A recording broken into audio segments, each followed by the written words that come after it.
next on WAFB News Tonight, a WAFB special report, how a female boss can set off a sexual harassment case with seemingly innocent language.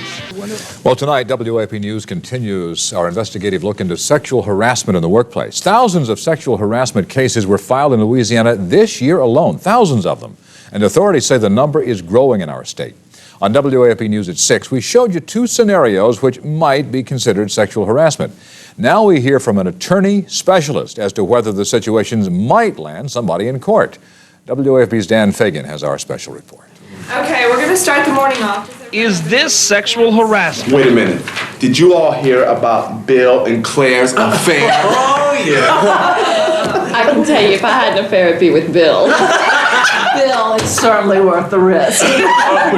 She's sitting at the end of the table. It's obvious from the look on her face that she doesn't want this to go on in her work environment. It's not welcome to her. She wants it to stop.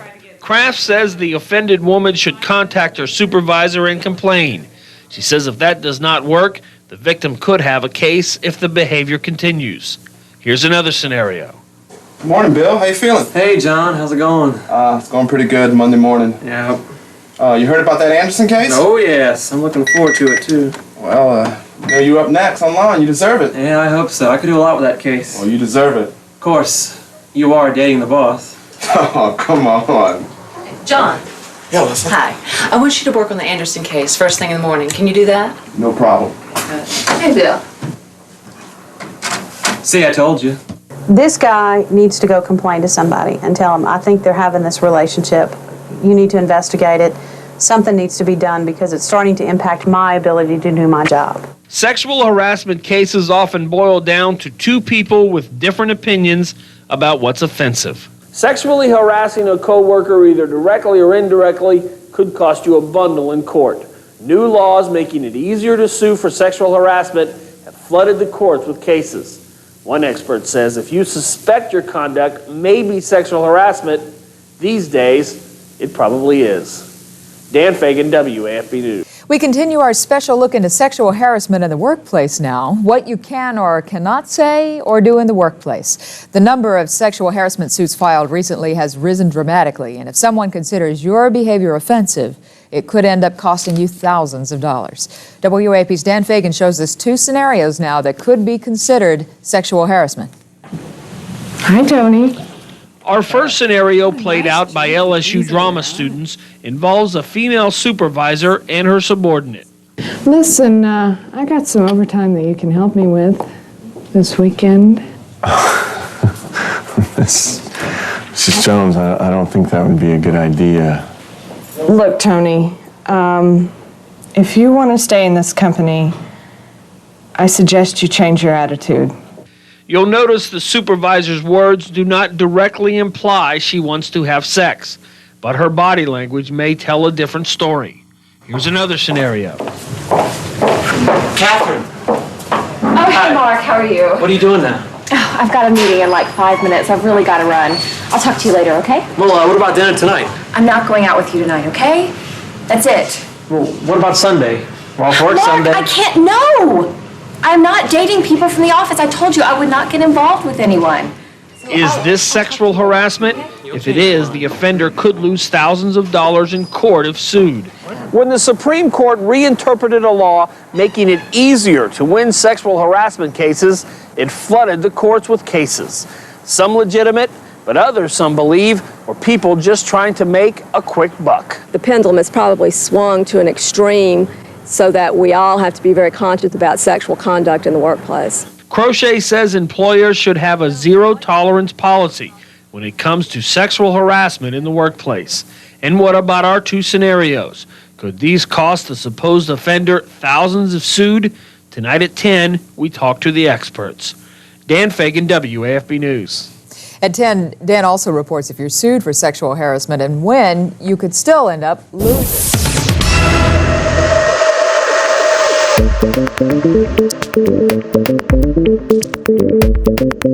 The question we're asking is, what would you do if you're confronted by an attacker who you believe could kill or hurt you? When can you legally shoot to defend yourself? That is the question that we set out to answer in our WAFB 9 News series, Shoot, Don't Shoot.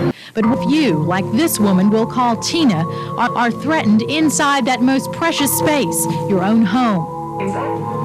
You missed your old stomping ground. Don't get me wrong.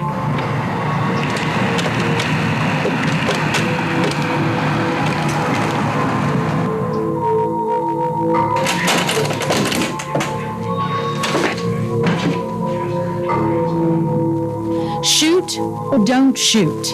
At this point, the intruder has not shown Tina open.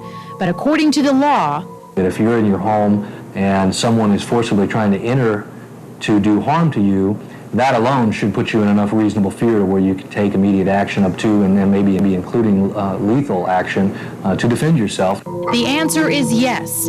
Simply by attempting to break into her home, this man has demonstrated he could forcibly harm her. And that, under the law in Louisiana, gives Tina the right to shoot. But of course, she may also have to defend her actions in court later on. Now, tomorrow night, we're going to walk you through a different scenario. What if you are attacked or threatened in your car? Are your rights any different then? Those answers in tomorrow night's Shoot, Don't Shoot. A woman alone at home is confronted by an attacker breaking into her home. We asked, what would you do?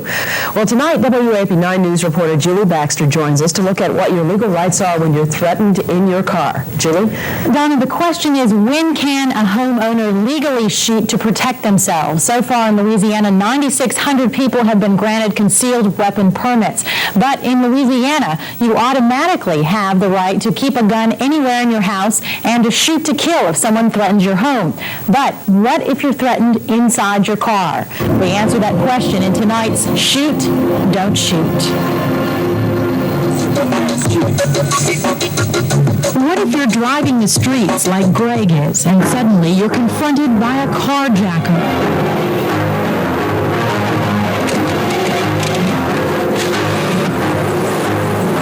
Shoot or don't shoot? The answer here lies in the fact that by law, your car is an extension of your home, and juries usually support that.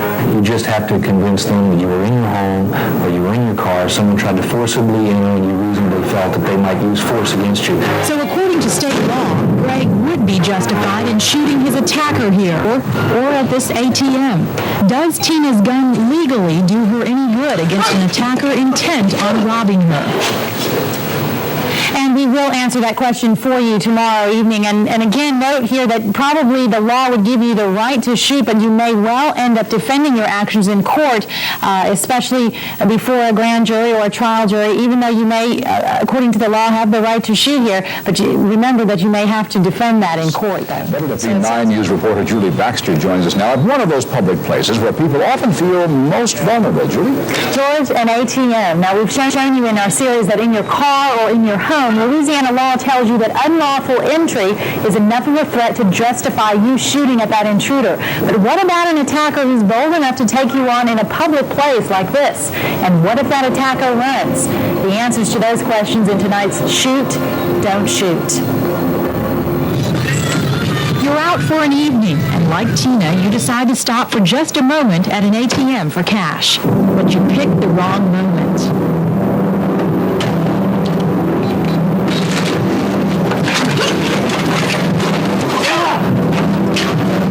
Shoot or don't shoot? At this point, he hasn't shown a weapon at all. But most would agree Tina can prove one crucial argument. That you had a reasonable fear for your life, that you felt that if you did not take this action in self-defense, that you would have been in danger of losing your life or receiving great bodily harm. Most juries would probably side with Tina shooting here. But as in the attack on her home, the law says she is not justified in shooting if the man decides to run away. In general, Louisiana law supports the theory that your home, and now your car too, is your castle. In a public place, the onus of proof is on you to prove that your attacker is threatening great physical harm or death at the moment you shoot.